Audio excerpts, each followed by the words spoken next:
ଶୁଭ ସକାଳ ପିଲାମାନେ। କେମିତି ଅଛ ସମସ୍ତେ? ଭଲ ଅଛ ନା? ଆଚ୍ଛା, ଖାଇକି ଆସିଛ ସମସ୍ତେ? ହଉ। ତାହେଲେ ଆଜି ଆମେ ତୁମ ଗଣିତ ମେଳା ପୁସ୍ତକର ଦ୍ୱିତୀୟ ଅଧ୍ୟାୟକୁ ପୁଣି ଥରେ ଆଲୋଚନା କରିବା। ପୂର୍ବରୁ ତମେ ଗ୍ରିଡ୍ ଖେଳ ବିଷୟରେ ପଢିଥିଲ। ଆଜି ଆମେ ତାର ଷଷ୍ଠ ଭାଗକୁ ଆଲୋଚନା କରିବା, ଯାହା ହେଉଛି ଡ୍ରୋନ୍ ଦ୍ୱାରା ମୋ ସ୍କୁଲର ଚିତ୍ର। ପିଲାମାନେ, ତୁମେ ଏ ଚିତ୍ରରେ କଣ ଦେଖୁଛ?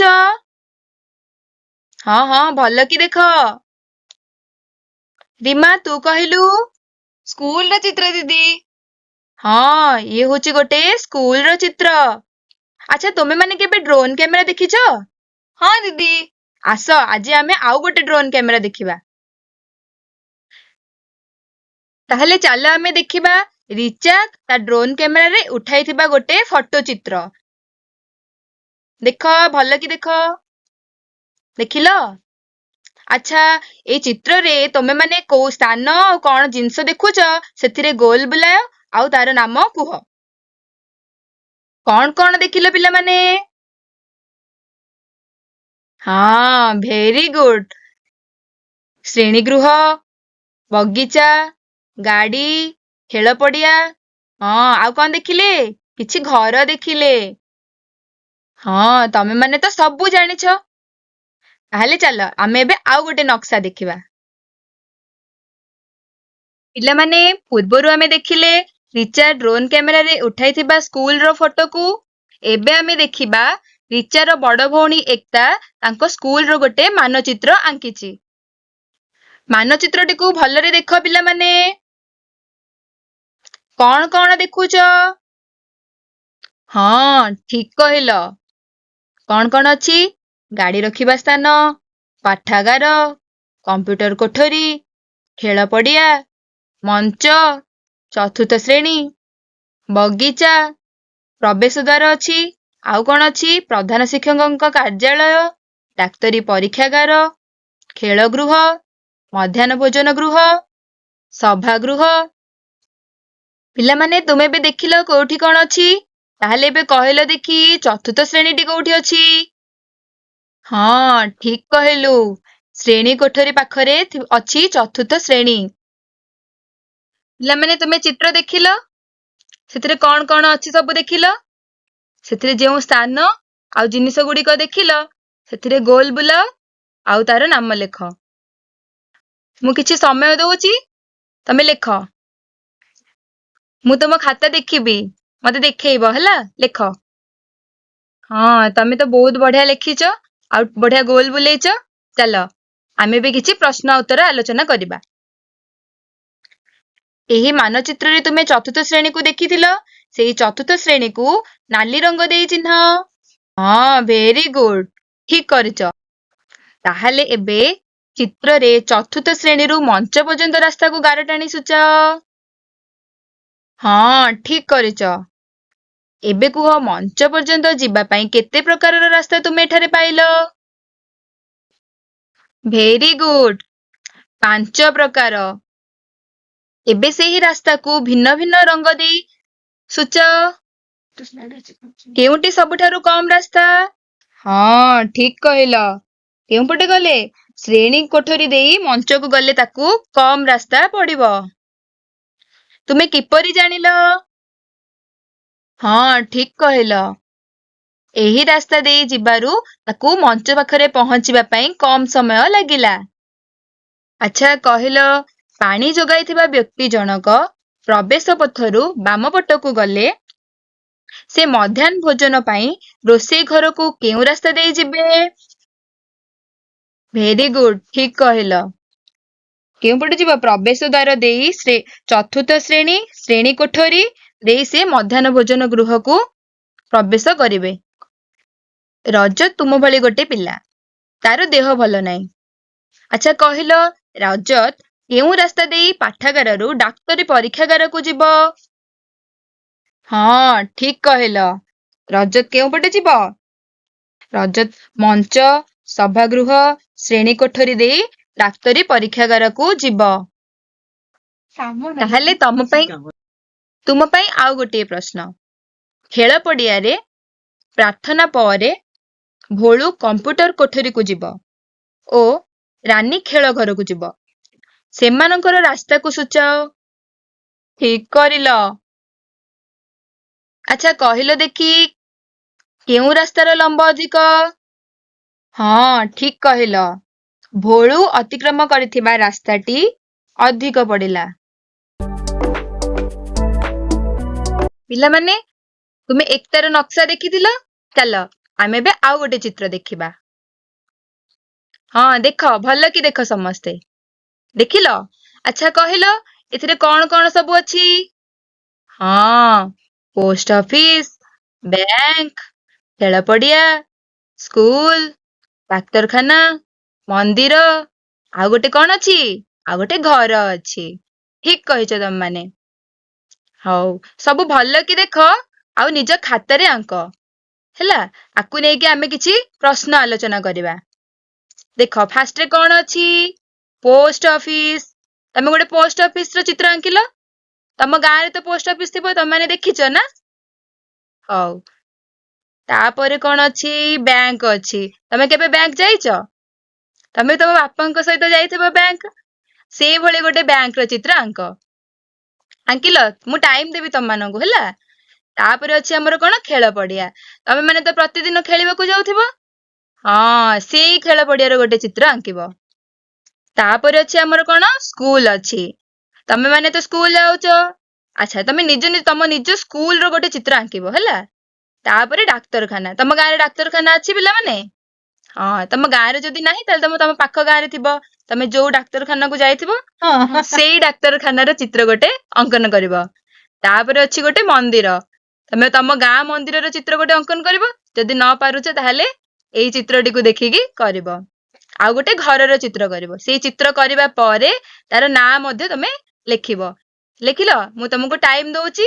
ତମେ ଲେଖିଲା ପରେ ମତେ କହିବ, ଆମେ ପ୍ରଶ୍ନ ଉତ୍ତର ଆଲୋଚନା କରିବା। ମୁଁ ତମକୁ 5 ମିନିଟ ସମୟ ଦେଇଥିଲି। ତମେମାନେ ସବୁ କରିଲ? ହଉ, କର। କଲା ପରେ ମତେ ଦେଖେଇବ ସମସ୍ତେ, ହେଲା। ଆରେ ବା, ତମେ ତ ବଢିଆ ଆଙ୍କିଛ। ହଁ, ବଢିଆ ହେଇଛି ତୋର ଚିତ୍ରଟି। ଆଚ୍ଛା ରିମା, ତୁ ଦେଖେଇଲୁ। ଆରେ ବା, ତୋର ତ ମନ୍ଦିରଟା ବଢିଆ ହେଇଛି। ହଉ, କରିଶ୍ମାର ଦେଖିବା ସିଏ କେମିତିଆ ଚିତ୍ର କରିଛି। ହଁ, ବଢିଆ ଚିତ୍ର କରିଛି। ଆରେ ବା, ତମେ ମାନେ ତ ବହୁତ ବଢିଆ ଚିତ୍ର ଆଙ୍କିଛ।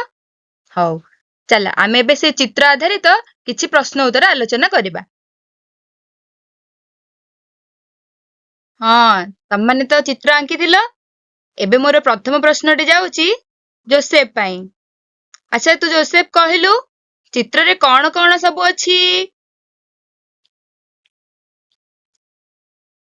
ହଁ, ଭେରି ଗୁଡ। ତୁ ଠିକ କହିଛୁ। କଣ ଅଛି? ମନ୍ଦିର, ଡାକ୍ତରଖାନା, ବିଦ୍ୟାଳୟ, ଘର, ଆଉ କଣ ଅଛି? ଖେଳ ପଡିଆ, ବ୍ୟାଙ୍କ ଇତ୍ୟାଦି। ହଉ, ଆଚ୍ଛା ତମେ ମାନେ ଗୋଟେ କଥା କହିଲ, ଟଙ୍କା ଜମା କରିବା ପାଇଁ ତୁମ ବାପା କେଉଁଠିକୁ ଯାଆନ୍ତି? ବ୍ୟାଙ୍କକୁ ଯାଆନ୍ତି? ଆଚ୍ଛା, ଠିକ ଅଛି। ଆଚ୍ଛା, ଲୋକଟି ବ୍ୟାଙ୍କକୁ ଯିବ। ଏଠି ବ୍ୟାଙ୍କକୁ କୋଉ ରାସ୍ତା ଦେଇ ଯିବ? ହଁ, ଠିକ କହିଛ। ସେହି ରାସ୍ତାକୁ ତମେ ନାଲି ରଙ୍ଗ ଦେଇ ଦର୍ଶାଇଲ। Very good. ସମସ୍ତେ ଠିକ ଦର୍ଶେଇଛ। ହଉ, ଆମେ ଏବେ ତୃତୀୟ ପ୍ରଶ୍ନକୁ ଯିବା। ଲୋକଟି ମନ୍ଦିର ଯିବା ପାଇଁ କେଉଁ ରାସ୍ତା ଦେଇ ଯିବ ଦେଖେଇଲ ପିଲାମାନେ? Very good. ତମେ ତ ଠିକ ଦର୍ଶେଇଛ ଆଉ। ଆଚ୍ଛା, ସେହି ରାସ୍ତାକୁ ଏବେ ହଳଦିଆ ରଙ୍ଗ ଦେଇକି ମତେ ଦେଖାଅ। କିଏ ପ୍ରଥମେ କରି ଦେଖେଇବ ଦେଖିବା? ହରି, ତୁ ଦେଖେଇବୁ ନା ରିମା ଦେଖେଇବ? ଜଲ୍ଦି ଜଲ୍ଦି କର। ହଁ, ଜୋସେଫ ପ୍ରଥମେ ଦେଖେଇଲା। ଆଚ୍ଛା, ଦେଖିବା ସେ କେମିତି ରଙ୍ଗ ଦେଇଛି। ଆରେ ବା, ଜୋସେଫ ତ ବଢିଆ ରଙ୍ଗ ଦେଇ ଆସେ। ହଉ, ଚାଲ ଆମେ ଏବେ ଚତୁର୍ଥ ପ୍ରଶ୍ନଟି ଦେଖିବା। ଗୋଟେ ଲୋକ ବିଦ୍ୟାଳୟରୁ ବାହାରି କେଉଁ ରାସ୍ତା ଦେଇ ବ୍ୟାଙ୍କକୁ ଗଲେ ତାକୁ କମ ସମୟ ଲାଗିବ? ଦେଖିଲ ଦେଖିଲ ପିଲାମାନେ, ଚିତ୍ରଟିକୁ ଦେଖ ଭଲସେ। କିଏ କହିବ ପ୍ରଥମେ ଦେଖିବା? ରିମା ତୁ କହିବୁ? ଆଚ୍ଛା କହିଲୁ ଦେଖି।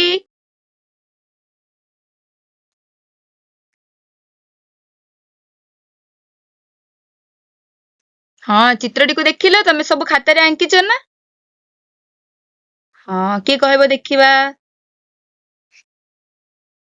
ଆଚ୍ଛା ରିମା ତୁ କହିବୁ? ହଉ କହ। ହଁ, ଠିକ କହିଲୁ।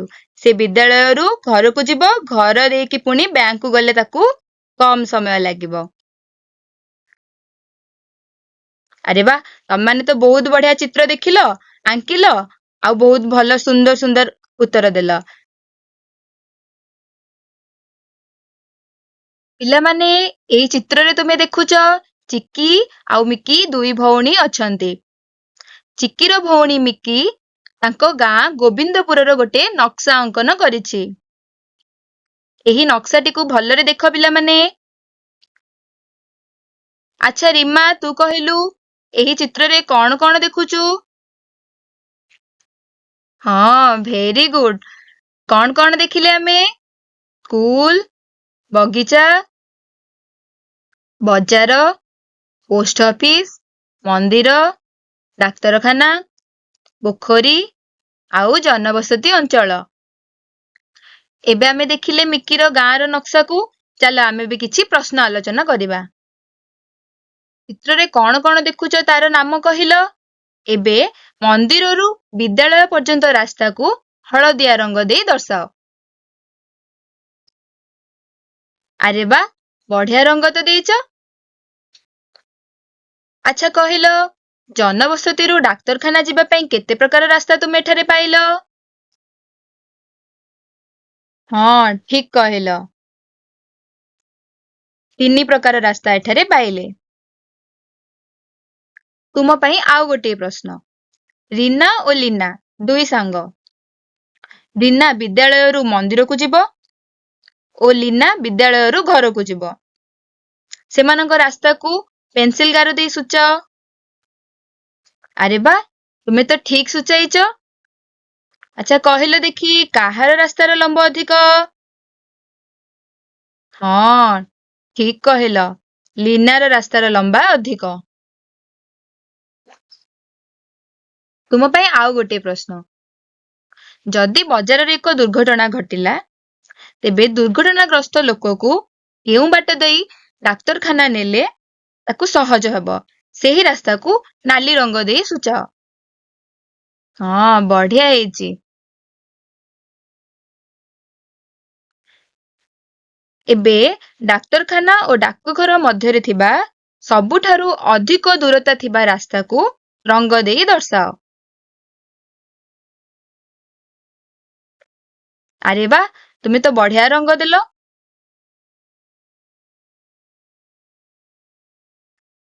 ଆଜି ଆମେ ନକ୍ସା ଅଙ୍କନ ବିଷୟରେ ଜାଣିଲେ। ତୁମ ପାଇଁ ଗୋଟେ ପ୍ରକଳ୍ପ କାର୍ଯ୍ୟ। ପ୍ରକଳ୍ପ କାର୍ଯ୍ୟଟି ହେଉଛି, ତୁମ ଘରର ଏକ ନକ୍ସା ଅଙ୍କନ କରି ଆଣ।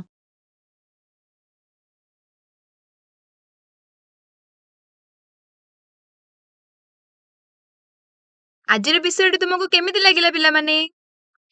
ଭଲ ଲାଗିଲା? ବୁଝିଲ ସମସ୍ତେ? ଆଚ୍ଛା ହଉ।